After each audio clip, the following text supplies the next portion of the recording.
Hi, I'm Ava, and welcome to another video where I get to the truth of what the government has planned and don't want us to know. This video serves as a warning to get you and your family prepared. Fear is not going to help but only hinder, but preparedness allows time to strategize and get supplies for emergencies. The year of the fire horse in Chinese astrology for 2026 is code for the red horse of the apocalypse in Revelation. This is another download from the ancestors that comes with an urgent message. Stay tuned.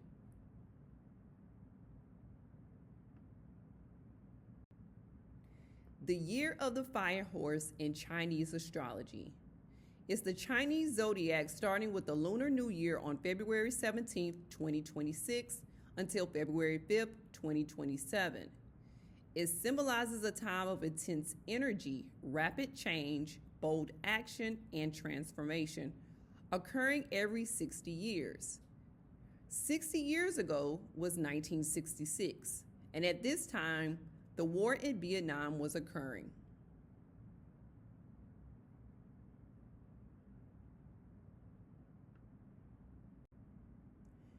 The year of the fire horse is symbolism for the red horse of the apocalypse.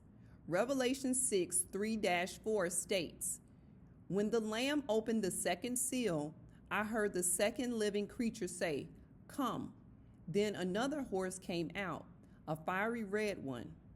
Its rider was given power to take peace from the earth and to make people kill each other. To him was given a large sword."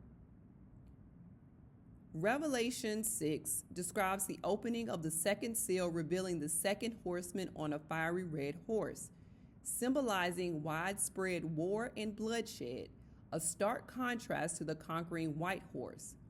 This passage from the book of Revelation depicts a catastrophic era where conflict and violence erupts globally.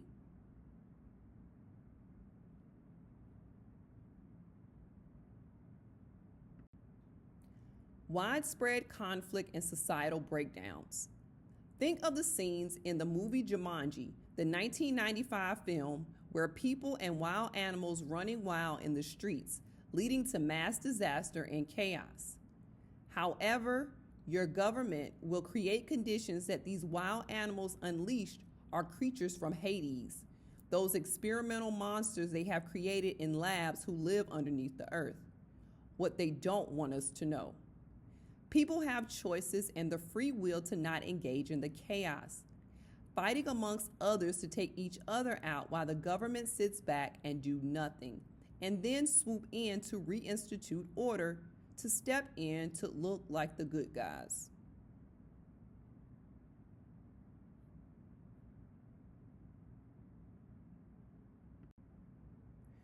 The Purge movie franchise drew its inspiration from the Roman holiday Saturnalia, where people were allowed by the Roman government to commit violence and sacrifice people, a festival that extended for days.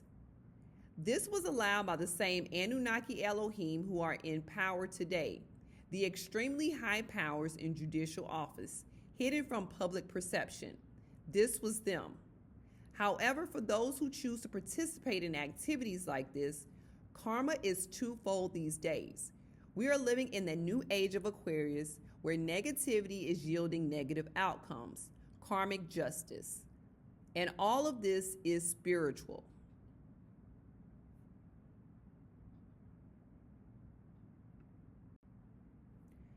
Military deception is a strategy that allows the military to gain an advantage during warfare by misleading adversary decision makers into taking action or inaction that creates favorable conditions for the deceiving force. This comes from Wikipedia. This is biblical scripture used in efforts to conceal warfare. Now recall the ones that colonized our ancestors forced their religion onto them as a means of colonization through indoctrination. Our people, melanated man, woman, and child, are who they overthrew in battle. This is the weaponization of belief systems, which involves manipulating people's core spiritual, moral, or ideological convictions, like religion, nationalism, or political ideologies, as tools for political power, social control, division, or conflict, rather than for genuine spiritual growth or community good. Often by distorting doctrines, demonizing outsiders, and creating in groups and out groups to justify exclusion, discrimination, or violence, seen in cases from religious extremism to political populism. This is from AI.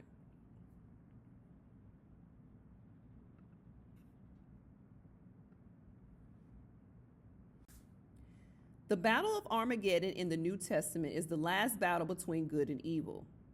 Again, the hidden government who orchestrate the strings behind the visible government, not the one who everyone sees on the news, are the Anunnaki, who are the Moors, who spread patriarchal religions through colonization. They are to increase chaotic events, and here is a layout of what is being done. More mind control manipulation with techniques and technology, more emotional manipulation using distractions, frequency warfare using low frequencies to alter one's energetic field. This increases chances for disease development and psychological manipulation. Utilizing witchcraft as well as Wi-Fi, 5G towers, and smart devices to lower human and environmental frequencies. AI utilized as an American military defense, chemicalized foods and drinks, and so on. They are the physical beings playing God to start societal disruptions, and our power lies in taking our power back and not engaging in the riffraff, staying balanced through advancing ourselves by healing, learning new things, tapping into our own spiritual gifts and talents, working with like-minded individuals who are advancing as well. People who are unhealed, emotionally or mentally imbalanced, are subject to experience more emotional and mental instability during periods of abrupt disruptions in environment and more highly susceptible for breakdowns and or psychosis. And this is the government's intentions. More people suffering and acting wildly lowers Earth's frequency, and balanced high vibrational people counter that effect. Disorder is the only way they can stay in power. So this is why I stress that as much as you can, limit your contact or end relationships with unhealed, toxic people, and you should also limit your time spent in social scenes with strangers, places like clubs or bars, where low vibrational entities like to roam.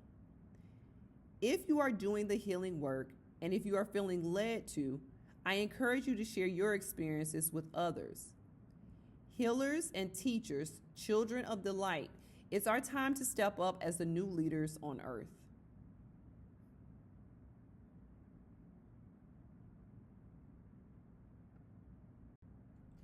These are a few gems I've discovered in my personal healing journey, and I notice the difference in how I think and talk to myself and how I react to life so differently. So this is just me passing on my wisdom to you, and listed on the screen is the changes that I've seen in myself.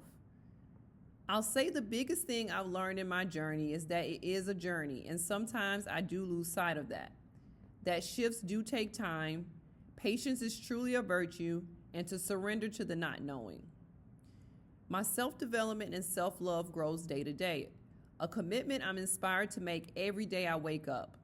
And I do experience my ups and downs, but it is worth the effort. For those who have stayed the course on their walk or yet to make a decision, words from me to you. Your soul is bright and beautiful things are on their way in due season.